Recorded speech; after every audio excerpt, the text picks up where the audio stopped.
El PRI está de regreso.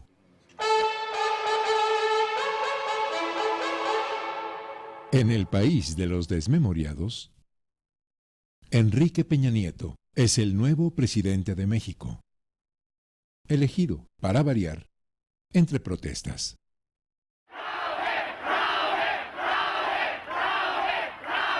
¡México!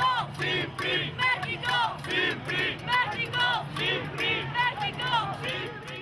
El PRD, el PT y Movimiento Ciudadano, con Andrés Manuel López Obrador al frente, moviliza, pero actúa con tibieza. Que se respete la voluntad popular, que se haga valer la democracia, la voluntad del pueblo de México. Mientras el movimiento Yo Soy 132 se desvanece, sin programa ni organización.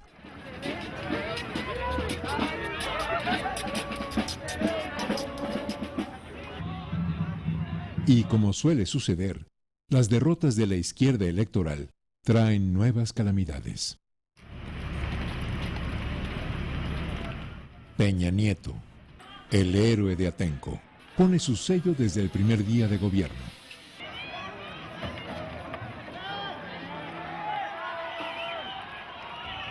Provocación y autoritarismo.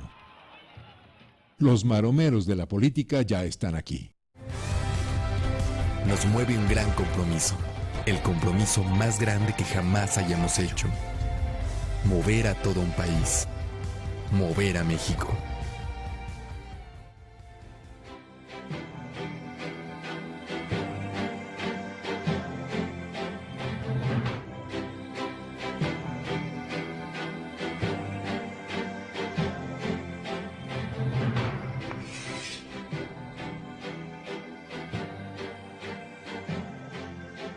Pero el país no se va a mover solo. Nosotros tenemos que moverlo. Como presidente, voy a hacer lo que me corresponde. Pero necesitamos de todos para reformar al país. La patria es primero. El gobierno de Peña es una marca registrada. Y la publicidad, ese arte de engañar a los incautos, la clave de su estrategia. A los mexicanos nos tiene que ir mejor ya. Sin embargo, los publicistas no encuentran cómo ocultar los problemas de comprensión lectora del señor presidente. Tiene que ver con la ampliación de facultades del Instituto de Información y de Acceso a la opinión pública de toda la información disponible para la ciudadanía desde el gobierno.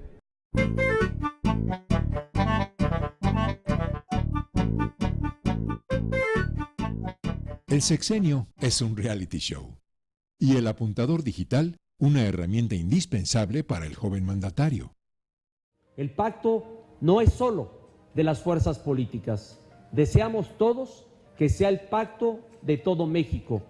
Apenas iniciado su mandato, Peña Nieto consigue el apoyo del PRD y del PAN para sacar adelante las llamadas reformas estructurales. Celebro que los presidentes de los partidos Acción Nacional, Revolucionario Institucional y de la Revolución Democrática se hayan reunido el pasado jueves para reiterar su compromiso de impulsar un gran acuerdo nacional.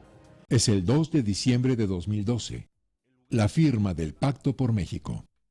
Gustavo Madero y Jesús Zambrano se entregan al PRI y gestionan un conjunto de cambios a la Constitución presentados como el remedio a todos los males nacionales. El Pacto por México es un pacto interoligárquico. Es un pacto de las oligarquías locales y de los capitales transnacionales de base extranjera. Es un pacto de la burguesía imperial, donde particularmente la jefatura la lleva los Estados Unidos. Es un pacto que formalmente promueve Peña Nieto a nombre de todos estos intereses, en los que también se concluye la reconfiguración política de nuestro país. Esto tiene mucho que ver con la transformación del régimen. Teníamos un régimen de partido de Estado. Hoy tenemos un régimen de partidos del Estado. Acción Nacional y el PRD profundizan su bien ganado descrédito. Mientras en el Congreso de la Unión, sus legisladores y los tricolores aprueban una reforma laboral y otra educativa, que también es laboral contra los maestros, aunque prometa un futuro mejor. Con la reforma educativa participan todos los estados en la elaboración de los planes de estudio, con la que todos nuestros niños tienen derecho a un mejor futuro. Ese es un proyecto de despido de los trabajadores, no es un proyecto de calidad, porque lejos de ayudarnos en la calidad educativa, lo único que pretenden es hacerle ver al pueblo que con esto van a haber maestros mejores y que más adelante tendrán que pagar por esos maestros mejores. Educación gratuita, lo que el pueblo necesita. Educación después, al hijo del burgués. El magisterio disidente se moviliza con intensidad y frena temporalmente la reforma educativa. Entretanto, la televisión, la constructora del consenso, hace su chamba. Estas son las fuentes de energía de México y todas son nuestras. Por eso hoy le decimos no a la privatización y sí a la reforma energética. La televisión nos trata de convencer a los mexicanos de la conveniencia de malbaratar el petróleo. Hace 75 años, precisamente en este salón del Palacio Nacional, el presidente Lázaro Cárdenas llevó a cabo la expropiación petrolera. Les informo que la reforma que hoy he enviado al Senado retoma palabra por palabra el texto del artículo 27 constitucional del presidente Cárdenas. El gobierno de Peña cree que lo que se publicita ya está hecho, es decir, con publicitarlo y con dar golpes de imagen ya la realidad se transforma. Es esta parte del realismo mágico de la telecracia, ¿no? Entonces el gobierno ha estado insistiendo en evadir o no problematizar y siempre estar constantemente en una autopromoción que sería válida si hubiera cosas concretas en donde los ciudadanos estuvieran reflejados o se sintieran reflejados, pero lo que vemos es una constante campaña de mentiras, de medias verdades.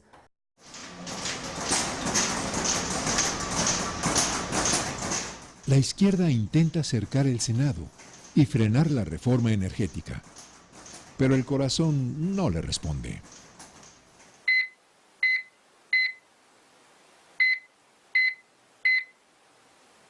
López Obrador está en el hospital, víctima de un infarto. Mientras tanto, en el búnker de reforma, el PRI, el PAN y sus satélites aplican una mayoría automática y privatizan el petróleo entre malabares semánticos.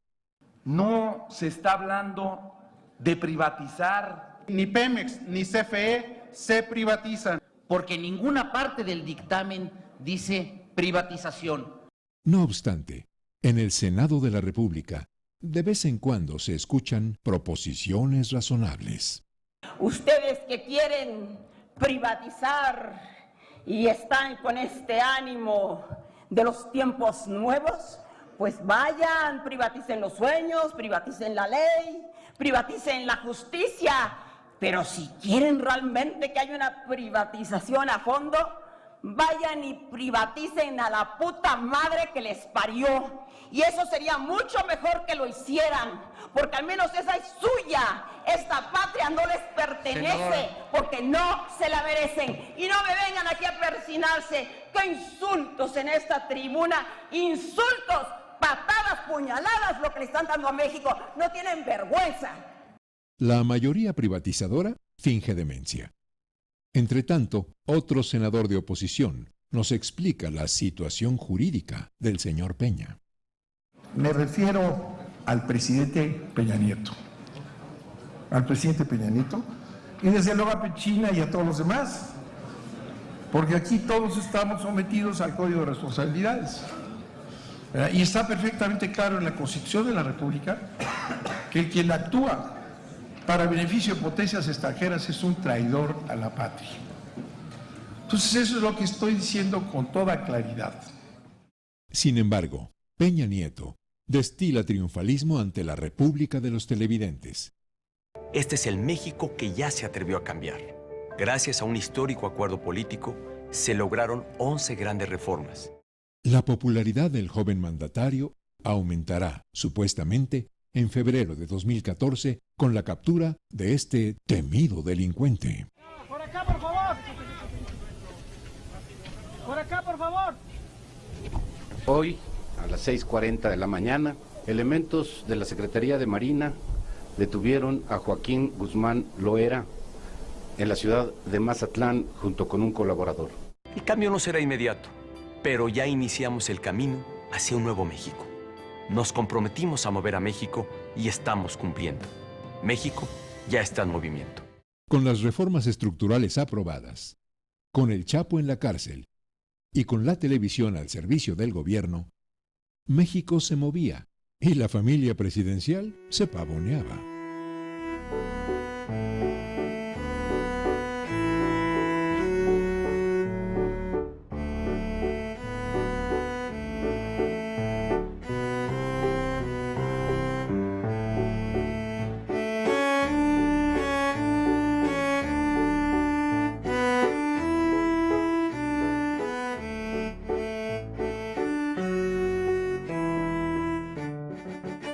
Junio de 2014. La primera dama y su hija, Sofía Castro, posaban para la revista Marie Claire. Se brillante y luce fabulosa. Sin embargo, el narcisismo de la nueva casta, el sofisticado estilo de la familia presidencial, palidecerá por un incidente de mal gusto. Tlatlaya, Estado de México, 30 de junio. La opinión pública conoce una nueva masacre. Las confusas versiones oficiales no alcanzan a ocultar la ejecución extrajudicial de 15 personas y la tortura de sobrevivientes por cuenta del ejército. El caso Tlatlaya marca el inicio de la pesadilla de Peña y su gabinete. Los más grandes medios de comunicación solo abordaron el tema Tlatlaya hasta que en Estados Unidos se volvió un escándalo. La televisión mexicana lo silenció, los medios oficiales del Estado de México, donde ocurrió la masacre, prácticamente no mencionaron nada, salvo algunos portales digitales. Y es una desgracia que todavía sigamos con esta polarización y este discurso exculpatorio para los elementos militares, como si condenar a elementos militares que cometieron una matanza fuera el equivalente a condenar a todo el ejército. Es un discurso, una línea discursiva que justamente está enrareciendo el ambiente político en México y que está reflejando una falta de autoridad del jefe máximo de las Fuerzas Armadas, que es el presidente Enrique Peña Nieto.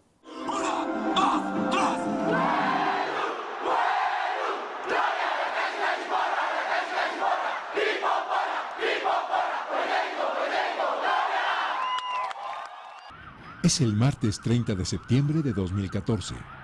Los estudiantes del Instituto Politécnico Nacional se movilizan súbitamente en contra de un proyecto de reglamento interno.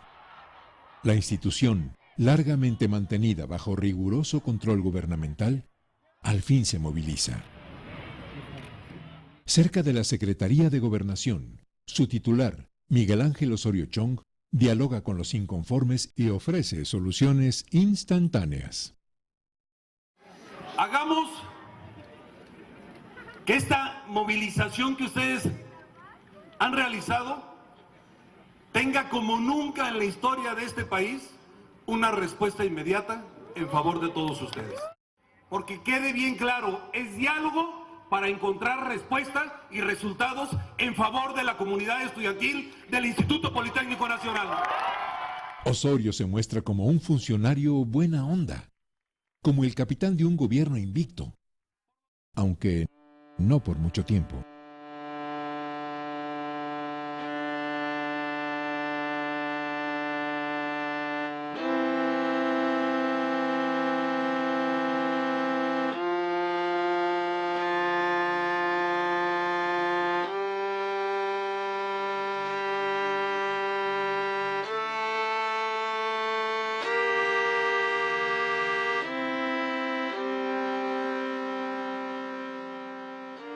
Estos rostros y la historia que se oculta detrás de ellos perseguirán para siempre a Enrique Peña y a su equipo.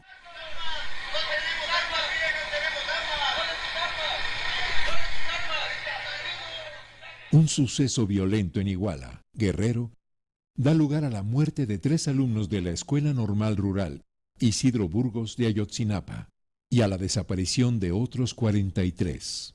El episodio, ocurrido el 26 de septiembre, es inicialmente utilizado por el gobierno para golpear a López Obrador.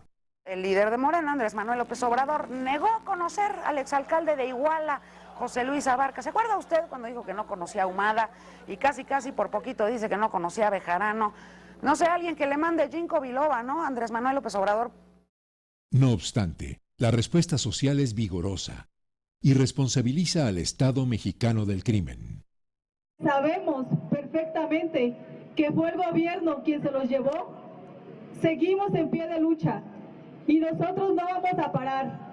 Vamos a seguir luchando y manifestándonos hasta que este maldito gobierno nos entregue a nuestros hijos. Nosotros le decimos desde aquí a Enrique Peña Nieto que no nos vamos a cansar y le vamos a dar guerra, porque no vamos a descansar hasta encontrar a nuestros hijos.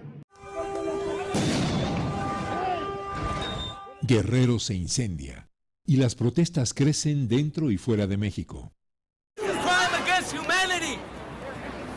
It doesn't matter what race, it doesn't matter what gender, it doesn't matter what religion we come from. They're attacking humanity. They are killing us. Fueron masacrados, fueron entregados por policías en camionetas de la policía, compañeros. Son camionetas pagadas con el erario. José Ángel Navarrete. ¡Viva lo queremos! Marcial Pablo Baranda. We want libertad. Luis Ángel Francisco Arzola. ¡Viva lo queremos! Jorge Antonio Tizapa. ¡Presente! Mario Torreblanca Flores. ¡Presente! Daniel Ramírez. ¡Presente! Antonio Santana. ¡Presente! Durante una de las protestas, el 9 de octubre, un grupo repudia a Cuauhtémoc Cárdenas durante una marcha en la Ciudad de México.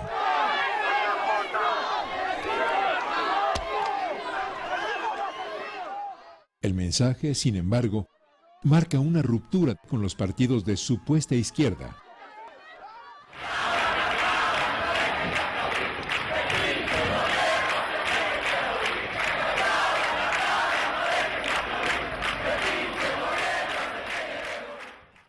Las movilizaciones son pacíficas, pero la violenta presencia de autodenominados anarquistas empaña las protestas y abre las puertas de la represión.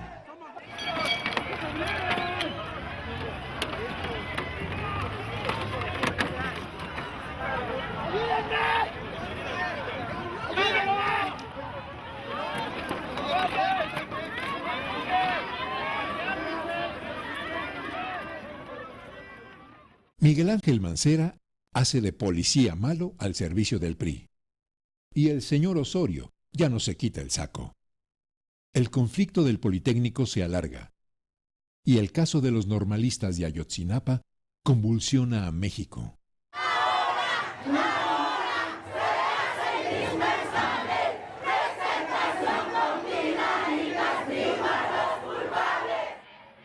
Peña Nieto y su equipo ya tienen su propio 68.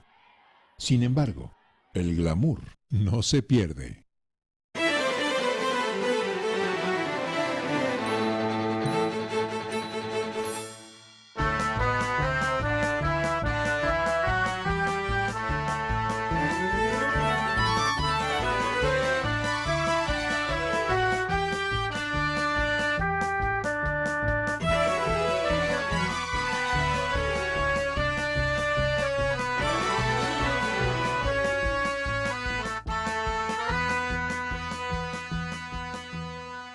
La familia presidencial ostenta, pero los negocios en el poder descarrilan.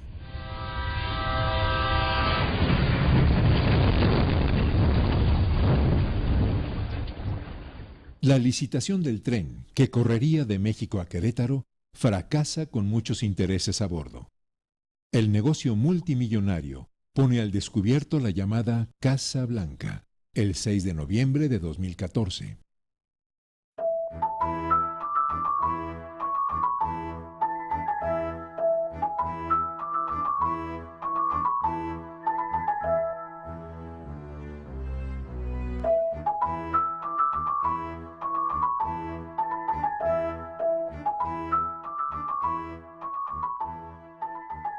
Una austera vivienda de la pareja presidencial, supuestamente hipotecada por el empresario predilecto y fruto del trabajo de una actriz virtuosa. Ante todas las acusaciones que han puesto en duda mi honorabilidad, yo quiero dejar muy claro ante todos ustedes, los mexicanos, que yo no tengo nada que esconder, que yo he trabajado toda mi vida y que gracias a eso soy una mujer independiente, que he sido capaz de construir un patrimonio con honestidad y con todo mi trabajo. Después de regañar a los mexicanos por dudar de ella, la señora Angélica Rivera explica el galimatías hipotecario que rodea la propiedad. El total del precio de la compraventa fue de 54 millones de pesos a un plazo de 8 años, con un interés del 9%. Al día de hoy, he pagado un total de 14.343.555 pesos, monto que equivale casi a un 30% del total del precio pactado. Así, les demuestro que tengo la capacidad económica y recursos propios que me han permitido construir un patrimonio para mí y para mis hijas. El nombre del empresario, Juan Armando Hinojosa, contratista predilecto del gobierno a través del Grupo IGA, está detrás de la mansión presidencial y también de esta. He aquí la residencia del secretario de Hacienda, don Luis Videgaray, en Malinalco, Estado de México. 7 millones de pesitos, nada más. ¿Y qué tal esta otra? Propiedad de don Enrique Peña, situada en Ixtapan de la Sal, Estado de México, que le compró a otro prominente contratista del gobierno mexiquense en 2005. Todos los mexicanos, digamos, tenían idea de que el gobierno o el retorno del PRI al gobierno federal, pues venía con un pleito por el botín, el gran botín que es la riqueza natural de México, los contratos de infraestructura, etc.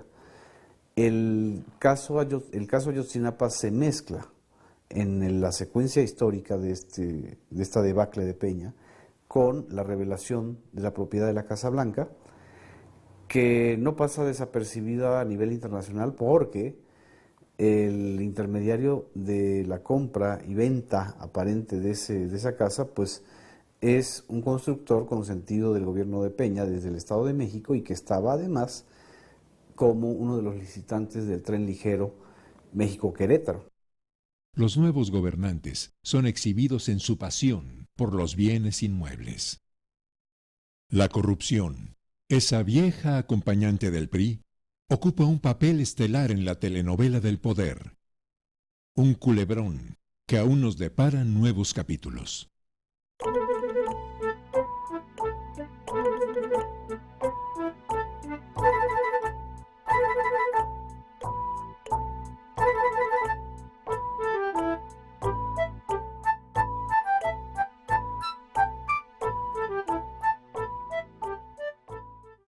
Don Virgilio Andrade entra en escena para investigar los improbables actos de corrupción del señor Peña y su gabinete.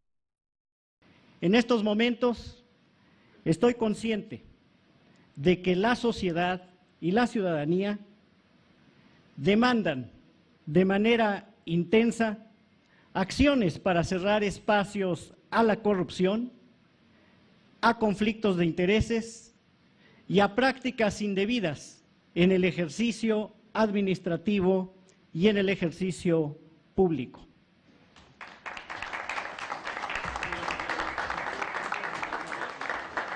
Nada como la justicia a la mexicana. Raúl Salinas hace tiempo que dejó la cárcel, y la aplicación de la ley al estilo Atlacomulco sirve para enjuagar el nombre de la familia Salinas de Gortari. El 16 de diciembre de 2014, un juez federal declaraba a Raúl inocente de enriquecimiento ilícito y le devolvía una fortuna calculada en 224 millones de pesos. ¿Y qué tal esta conversación de octubre de 2000? Es una cobardía gigantesca de Carlos estarme mandando recados con Juan José de que le manden dinero porque el dinero es de él y venir a decir que él no sabía nada. Creo que además es muy torpe de su parte decir que me exige una aclaración precisa.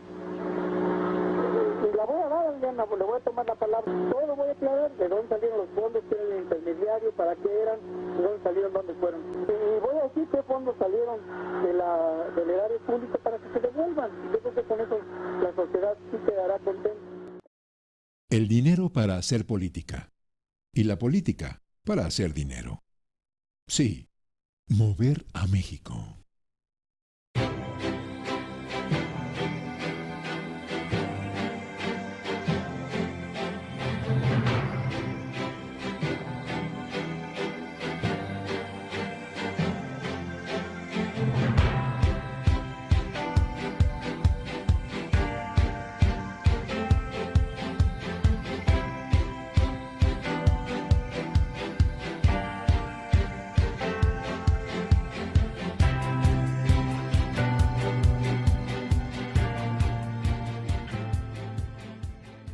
México es la república de los negocios, el capitalismo de los compadres. Y Jesús Murillo Caram, un detective hecho en Pachuca. Los testimonios y confesiones que hemos recabado aunadas al resto de las investigaciones realizadas apuntan muy lamentablemente al homicidio de un amplio número de personas en la zona de Cocula. En la búsqueda de la verdad, mi obligación es ceñirme a lo que consta en las averiguaciones y es por eso que los he convocado a esta conferencia de prensa. El procurador intenta convencer al público de que los normalistas fueron ejecutados e incinerados por sicarios. Continuando en el relato de los hechos, los detenidos declaran que cuando bajan al lugar donde se habían arrojado y quemado los cuerpos, recibieron la orden de quien apodan el Terco de fracturar los restos de los huesos calcinados, para ser depositados en bolsas de basura negras. Según sus declaraciones, estas bolsas fueron vaciadas en el río San Juan, salvo dos que uno de los declarantes dice haber arrojado completas. Sin evidencia científica y en medio de evidentes omisiones, Murillo minimiza las pruebas de la intervención militar en Iguala e intenta imponer la verdad histórica de los sucesos del 26 de septiembre. Esta es la nueva cara de la represión en México. La represión que se cometa contra los movimientos sociales, contra la gente que se opone a la entrega y la destrucción del país, a la destrucción de sus derechos, puede correr esta suerte. Ellos lo jugaron y echarle la culpa a la delincuencia. Esta es la carta que están jugando. Es una guerra sucia.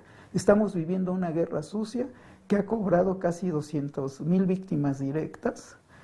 Se habla de 30,000 o más desaparecidos y desaparecidas. Y podemos contabilizar sin temor a equivocarnos cuando menos a 1,300,000 personas que han tenido que abandonar sus casas. Cuando el gobierno quiso imponer una mentira histórica al estilo hitleriano, donde habla de la muerte masiva de 43 estudiantes, la incineración de sus cuerpos, la desaparición de todo rastro y prácticamente darle carpetazo a la historia, el tema irrita a la sociedad, se vuelve un asunto nacional.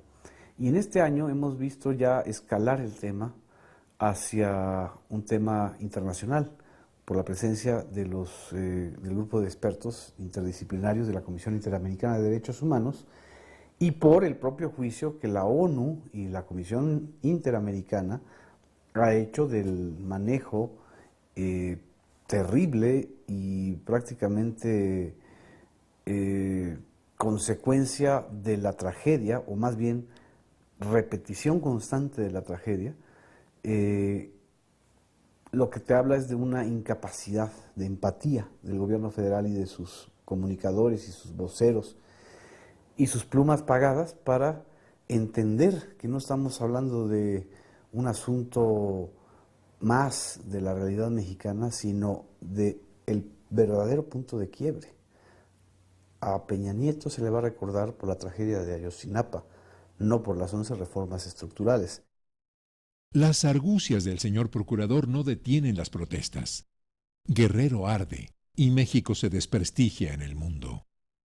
Hemos tomado la decisión de salir a otros países debido a que el nuestro ha cerrado sus puertas y ha dejado de investigar lo ocurrido ese día del 26 de septiembre. El Estado mexicano volverá a quedar manchado por hechos de sangre. Al caso Ayotzinapa se suma la matanza de Tanguato, Michoacán, con 42 muertos más, y la impunidad de costumbre.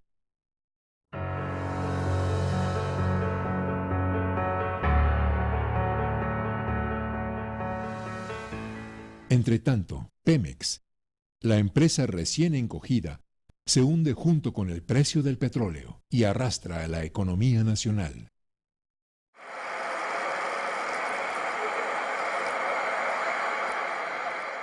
El señor Peña va cayendo en desgracia y la tuta entra en escena.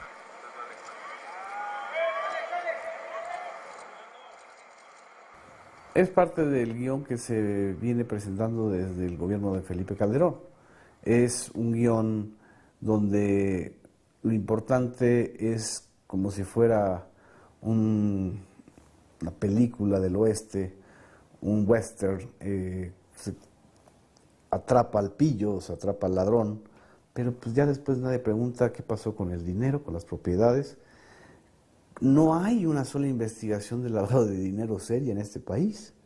Es dorarle la píldora a los mexicanos, es constantemente irles diciendo, no, pues hemos atrapado a no sé cuántos jefes, prácticamente le han dado la vuelta a la lista de todos los cárteles y yo creo que han atrapado 20 veces a los jefes más importantes de todos los cárteles, lo digo con sarcasmo, y sin embargo no ha disminuido el narcotráfico, no ha disminuido la violencia que genera la disputa por las plazas, no ha disminuido la corrupción, ni mucho menos la impunidad. Entonces, el relato mediático es simple y sencillamente un distractor. Cerca de las 4 de la mañana me habló el secretario de Gobernación. A esa hora o minutos antes habían detenido en el estado de Michoacán a uno de los delincuentes más buscados, a Servando Gómez, mejor conocido como La Tuta, que venía siendo buscado desde hace ya tiempo. Un aplauso, ¿no?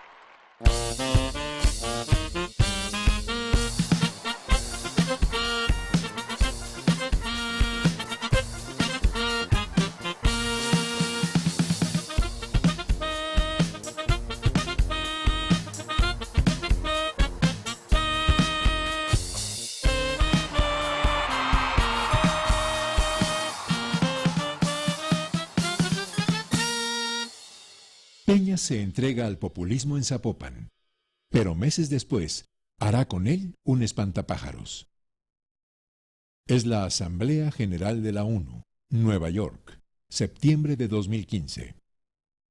El mundo de hoy está expuesto a la amenaza de los nuevos populismos. Nuevos populismos de izquierda y de derecha, pero todos riesgosos por igual. El siglo XX ya vivió y padeció las consecuencias de individuos que, carentes de entendimiento, responsabilidad y sentido ético, optaron por dividir a sus poblaciones. ¿Quiénes serán esos políticos faltos de entendimiento? ¿Acaso los que no pueden pronunciar la palabra multilateralismo? De que el multilateralismo... El señor Peña se atora una vez más, y no nos dice quiénes son esos que dividen a la población. Mientras tanto, en México, un país dividido entre muchos pobres y muy pocos ricos, entre muchos delincuentes y muchísimas víctimas, el reality continúa en su versión más oscura. La guerra no es contra la sociedad, para que no se alarme. La guerra es en contra de esos individuos que ya muchas personas estamos cansados de tantas injusticias que cometen estas ratas que se dedican al secuestro y a la extorsión, ya que nosotros concordamos con los ideales del señor Lucio Cabañas Barrientos, que hace muchos años atrás peleó por las injusticias que se vivían en Guerrero. Los símbolos de la izquierda son convertidos en bandera de grupos criminales. Confunde y vencerás. Desde las sombras se agita el fantasma del narcoterrorismo.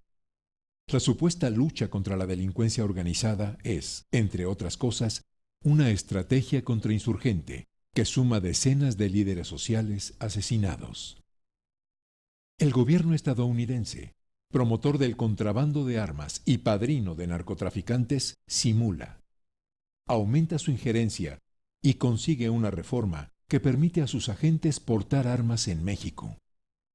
Las modificaciones que se aprueban a la ley de armas de fuego y explosivos sí representan beneficios económicos positivos para México.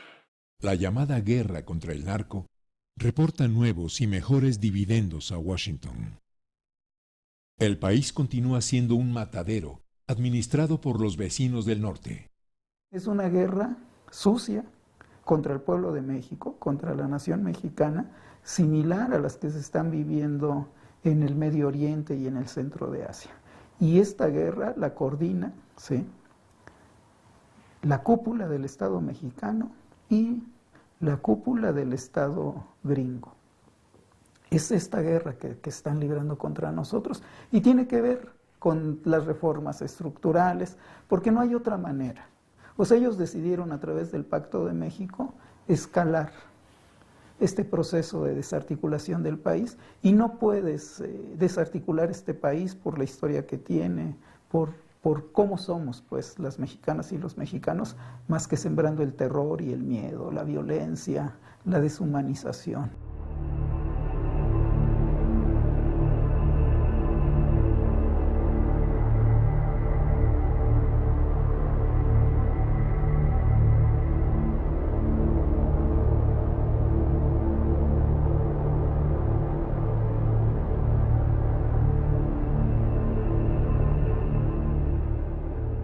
Y en el Senado, don Emilio Gamboa Patrón se nos pone sentimental.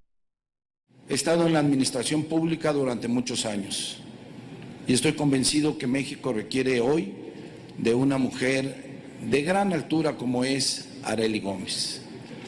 Te digo de verdad, no te vas, te quedas en nuestros corazones. Conmovedor, ¿no?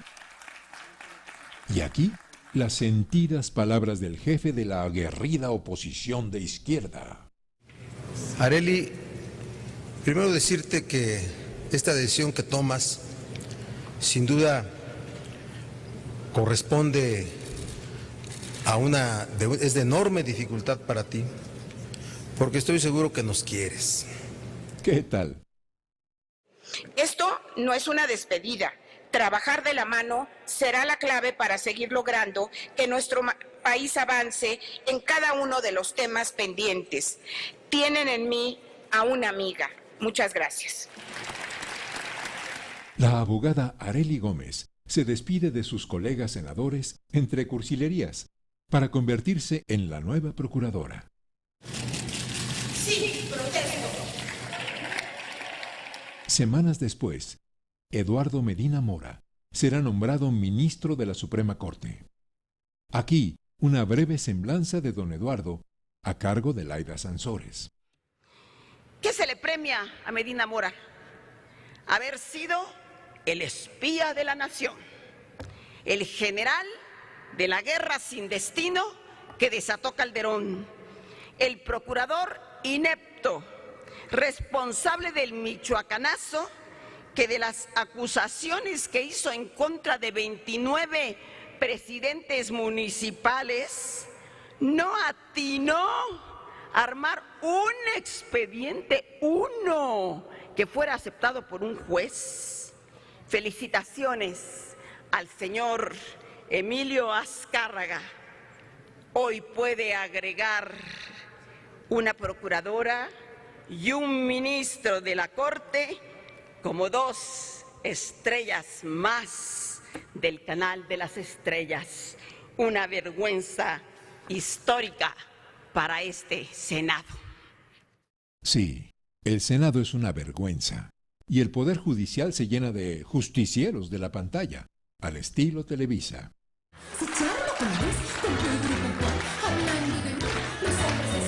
¿Qué dice de mí? Es septiembre de 2013. Doña Laura Bozzo, defensora telegénica del pueblo, es la encargada de provocar a la periodista Carmen Aristegui, titular del único noticiero no alineado en los medios electrónicos. ¡Mentirosa! Señora Carmen Aristegui, usted es una mentirosa. Venga, yo le invito. No, algo mejor, señora Carmen Aristegui. Vamos a Coyuca de Benítez. La reto. Públicamente la reto. Y respecto al reto que me lanzan en el Canal 2 de Televisa, pues desde luego la respuesta es no. Sin embargo, las maniobras del sistema en contra de Aristegui no prosperarán sino hasta marzo de 2015. Bajo pretexto de una disputa contractual, la periodista es despedida por la empresa MBS. El diario The Washington Post presentaba a Aristegui como una periodista combativa que exhibió la mansión secreta de la primera dama y perdió su empleo. Se planteó por parte de la empresa que el motivo principal por el cual nosotros salimos del aire, que son los nuevos lineamientos editoriales, que son desde luego contrarios a la libertad de expresión. El noticiero de Aristegui en la radio se había convertido, y de hecho por eso creo que todos los mexicanos que la seguíamos, lo extrañamos, en un termómetro del país, en un termómetro en donde uno podía escuchar por lo menos una agenda crítica y no esta uniformidad tan lamentable que existe en la cobertura de los medios de comunicación. Hay muchos noticieros, pero todos repiten lo mismo. Todos tienen la hora del presidente, la hora de los anuncios publicitarios de los gobernadores, la agenda de lo que dicen los secretarios de gobernación o los secretarios de Estado, y no no la agenda de los casos conflictivos realmente, de los expedientes que a la gente le preocupan, ¿no? La censura se impone en México calladamente. 22 periodistas habían sido asesinados hasta diciembre de 2014. Y en promedio, un comunicador era agredido cada día durante el mismo período. En muchos casos, por la propia autoridad. Aquí un ejemplo. La agresión a un grupo de periodistas en Cocula, Guerrero, en septiembre de 2014. Los 4 elementos que nos habían amedrentado en numerosas ocasiones, finalmente atravesaron su vehículo en la carretera que va de Iguala a Cocula. En ese lugar, bajaron del vehículo apuntando sus armas de grueso calibre de nueva cuenta contra nosotros. Comenzó a golpear el vidrio con su arma de fuego.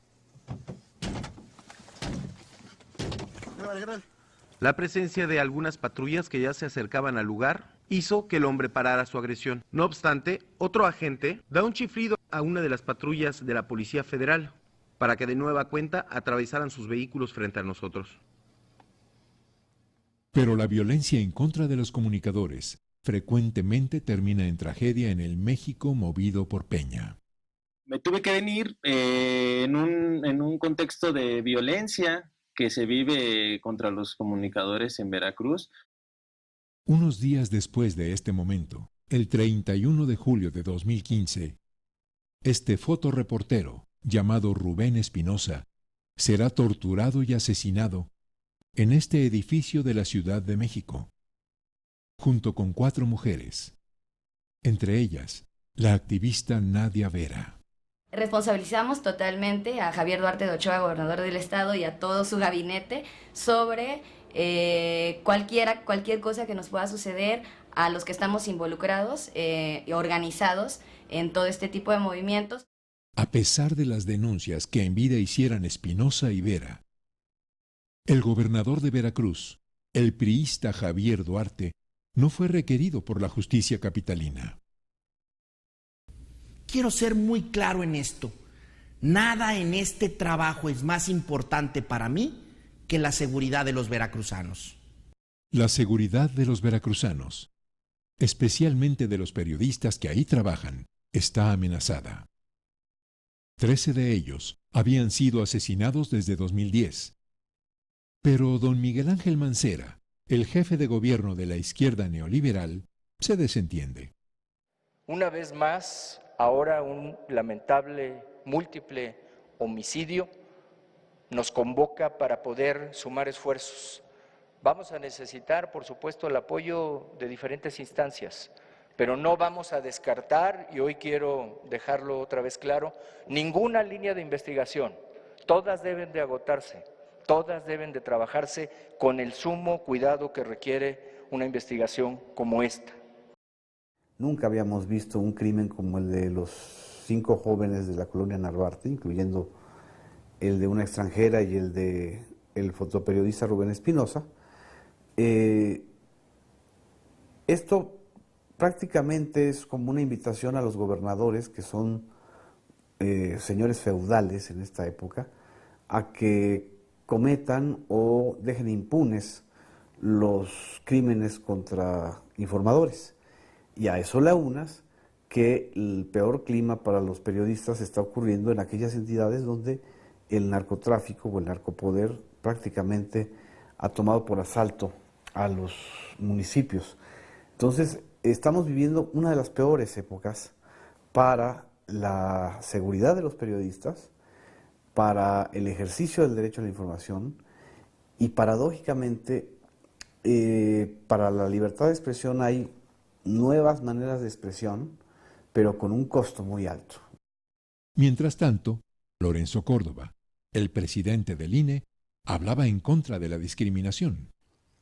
Para las instituciones de la democracia, como el Instituto Nacional Electoral, la no discriminación es un objetivo permanente y transversal de nuestros proyectos y programas. De ahí que hemos trabajado desde hace varios procesos electorales por disminuir las barreras que genera el medio social y físico, como pueden ser el idioma, las discapacidades o la marginación. Ahora, escucharemos al joven Córdoba practicando la discriminación, lejos de los reflectores. No voy a mentir, te lo voy a decir como hablaba ese cabrón. Tengo que me decían, yo, jefe, gran nación chichimeca, vengo Guanajuato. Yo decir a ti, o diputados para nosotros, o yo no permitir tus elecciones. No, faltó decir, que le faltó decir, yo, gran jefe, toro sentado, líder, gran nación chichimeca. No mames, cabrón, no mames, cabrón.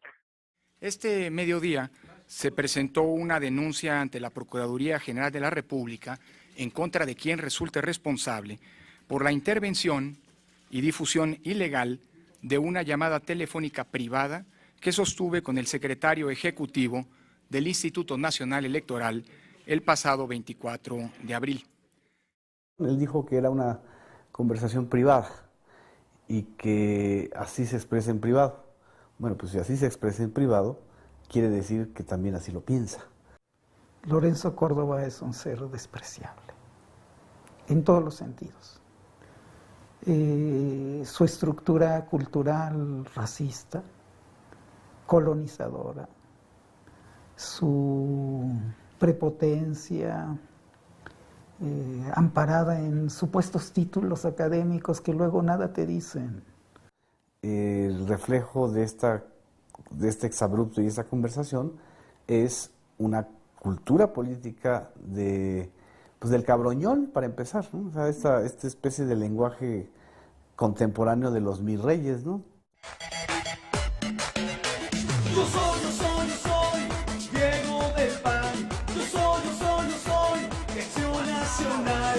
Yo soy Diego del PAN. Y voy a triunfar.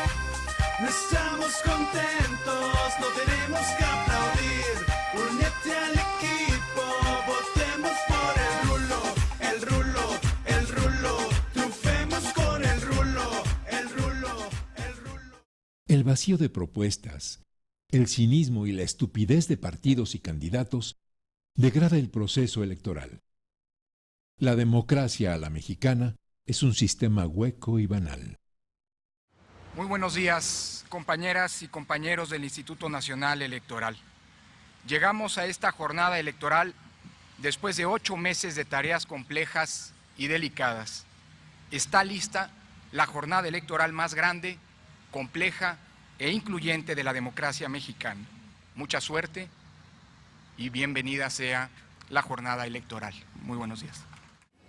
Los mexicanos eligen diputados, presidentes municipales, delegados y algunos gobernadores en unos comicios que no despiertan el interés de los ciudadanos. El simulacro de democracia fracasa a medias. Muchos ciudadanos desprecian las urnas y otros son persuadidos a cambio de televisores.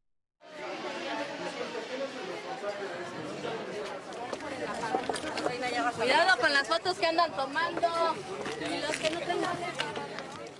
Así son las elecciones en la tierra de los aturdidos.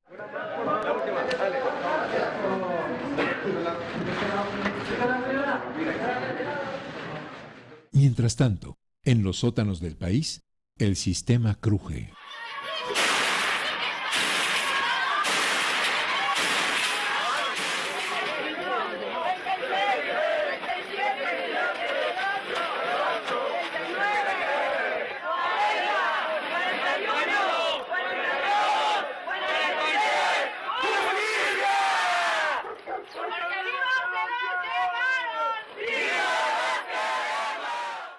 Un segundo elemento que nos pinta de cuerpo entero al Instituto Nacional Electoral y a quien lo preside es cómo trampearon los datos de la elección pasada. Ellos, particularmente el señor Córdoba, había anunciado desde mayo, particularmente en una reunión en Guadalajara, que la lista total de empadronados sumaba los 87 millones. Y que de estos 87 millones, 83, poco más de 83 habían recibido su credencial para votar. A la hora de hacer el recuento de la participación electoral, ellos usaron una cifra casi 6 millones abajo de los 83 millones. Hablaron de 77 millones y fracción.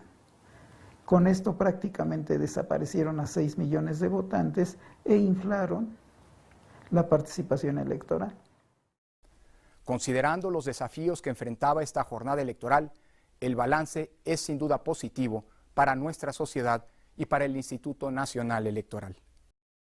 A Lorenzo Córdoba le parece altamente positivo que la democracia mexicana se haya convertido en un producto chatarra, mientras el primer mandatario celebra la derrota de los violentos. Hubo quienes intentaron afectar estas elecciones. En los días previos, incluso realizaron actos violentos, buscando desanimar a la población. Sin embargo, por encima de ello, este domingo millones de mexicanos acudimos a votar, convencidos de que la democracia es el mejor camino para México. Peña alardeaba, mientras en su gobierno la cifra de personas asesinadas rondaba las 60,000. Las cosas no son como parecen.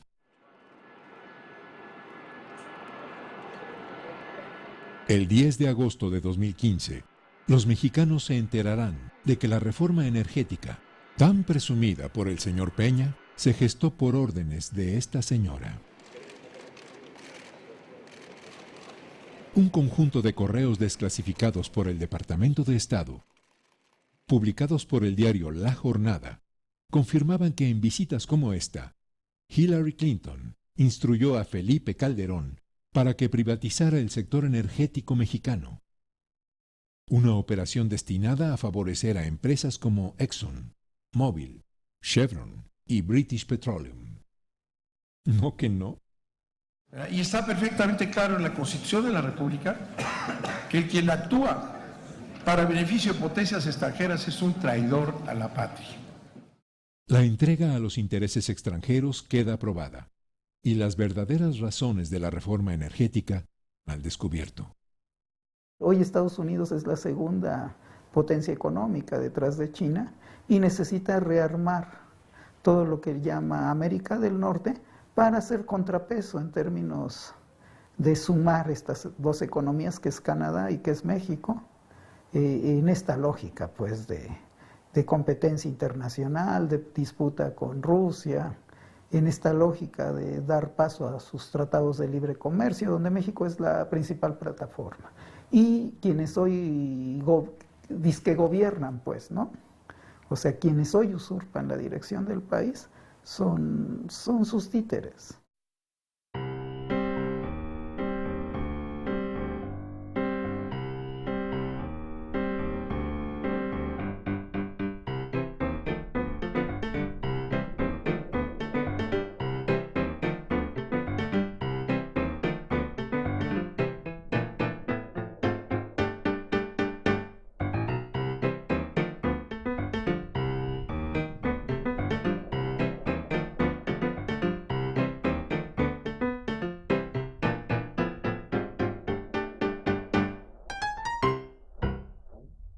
Es el 11 de julio de 2015.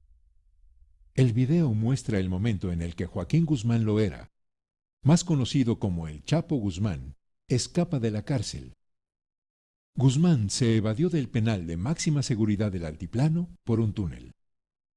Años atrás lo hizo de un penal de Jalisco, por la puerta. Según marcan los protocolos de seguridad de las instalaciones penitenciarias, la alerta roja se emitió en cuanto el personal se percató de la ausencia de Guzmán Loera. Lo que el señor Rubido llama poéticamente ausencia de Guzmán Loera es, en realidad, una fuga, debida a complicidades que permiten entrever las zonas más turbias del gobierno del señor Peña. Tal vez a eso se deba que la fuga del Chapo no impidiera que el señor presidente y sus secretarios de Defensa y Marina se quedaran disfrutando de París, jugando a los avioncitos, junto a una comitiva de tan solo 400 personas. ¡Oh, la, la!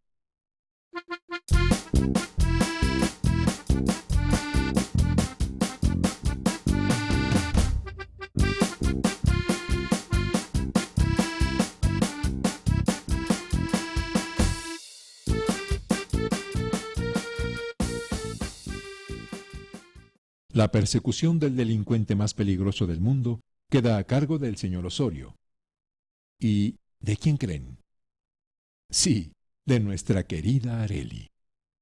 La Procuraduría General de la República, desde el momento en que tomó conocimiento, inició una averiguación previa. La procuradora se tropieza. Se asoma a un túnel que es orgullo de la ingeniería mexicana. Y Osorio se nos pone solemne.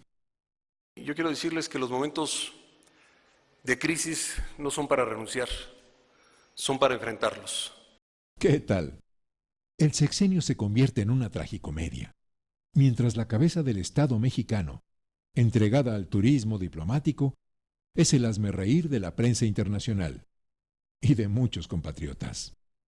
Por un lado, acerca al gobernador del estado vecino de Lagos de Moreno y de igual manera acerca al estado de este estado, al gobernador de este estado, al estado de León, donde se ubica León. Por ello, a ambos gobernadores en esta cercanía, ya me confundí con tantas jerez de trabalenguas que yo mismo fui construyendo, pero lo que quise decir al final de cuentas. Sí, en el México de los neoliberales, la ineptitud y la ignorancia se celebran con aplausos. Y los atracos también. Es junio de 2015, Bolsa Mexicana de Valores. Estos señores están muy contentos por la creación de un fondo de 2.300 millones de pesos para inversión en infraestructura. Un futuro negocio de unos cuantos, con dinero tomado de las pensiones de los trabajadores. Los ahorros del pueblo pobre, otra vez, en manos de los especuladores. Hay un proceso de empobrecimiento radical de la sociedad mexicana. Ese es uno de los frutos de las políticas de Peña Nieto, pues. Un Estado que no tiene soporte financiero se va a recargar en la población y se está recargando ya en la población. Así es como se mueve a México. El país que Peña y el PRI han convertido en una fábrica de pobres. La nación en la que 53 millones de seres humanos no pueden satisfacer sus necesidades básicas, mientras 16 multimillonarios acumulan fortunas que suman miles de millones de dólares. La capital mundial de la desigualdad, con escala en Londres.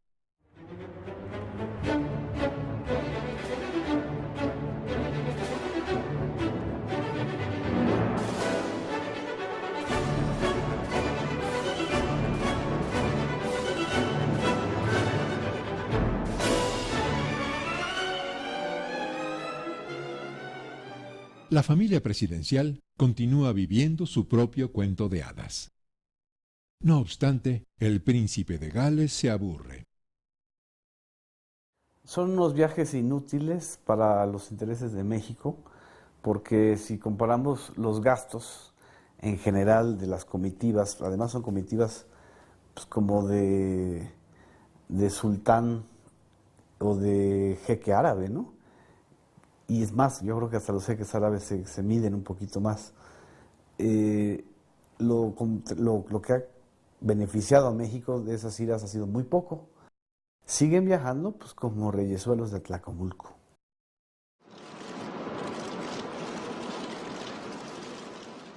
El 8 de enero de 2016, el Chapo Guzmán es capturado nuevamente. El reality presidencial toma tintes de comedia. Quiero leerles un tuit que acaba de subir el presidente en este momento. Dice, misión cumplida, lo tenemos. Quiero informar a las mexicanas y a los mexicanos, Joaquín Guzmán Loera ha sido detenido.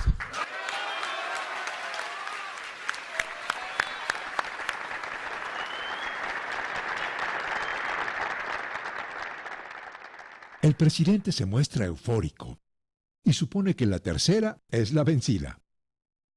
Esta mañana, en el municipio de Los Mochis, Sinaloa, integrantes de las instituciones de seguridad del Gobierno de la República lograron detener a Joaquín Guzmán Loera. El gobierno celebra con cinismo e intenta que los mexicanos olviden tropezones y corruptelas y no reparen en la devaluación del peso. Mientras el delincuente más buscado y sus historias llenan las primeras planas, la moneda mexicana se acerca a las 20 unidades por dólar.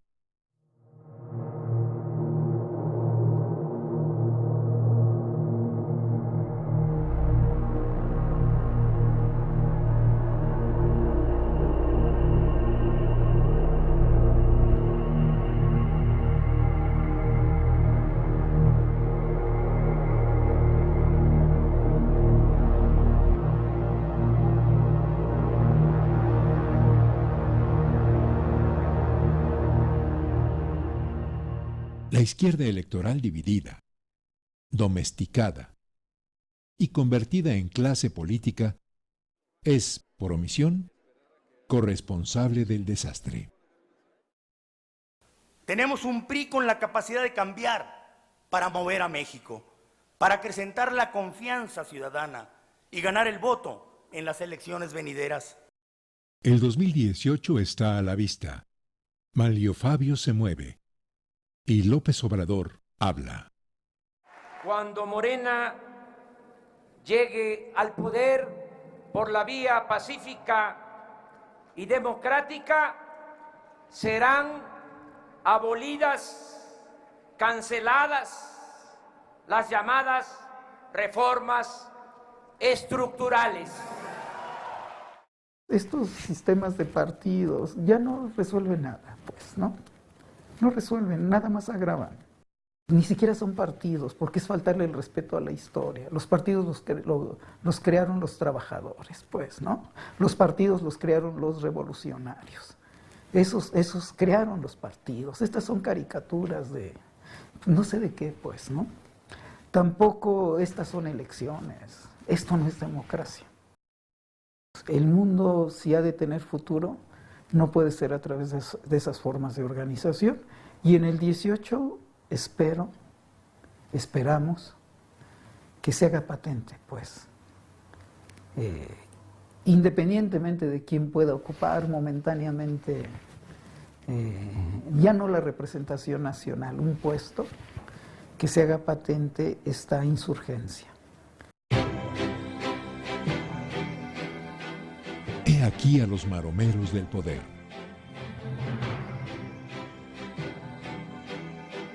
Los saltimbanquis de la política.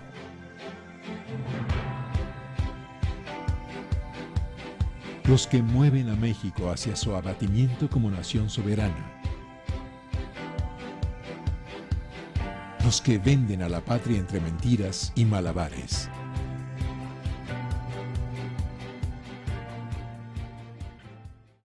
Así como su pacto por México se fue a la basura, su nuevo orden mundial se va a ir a la basura, porque los seres humanos, mujeres y hombres, no nos vamos a dejar, pues.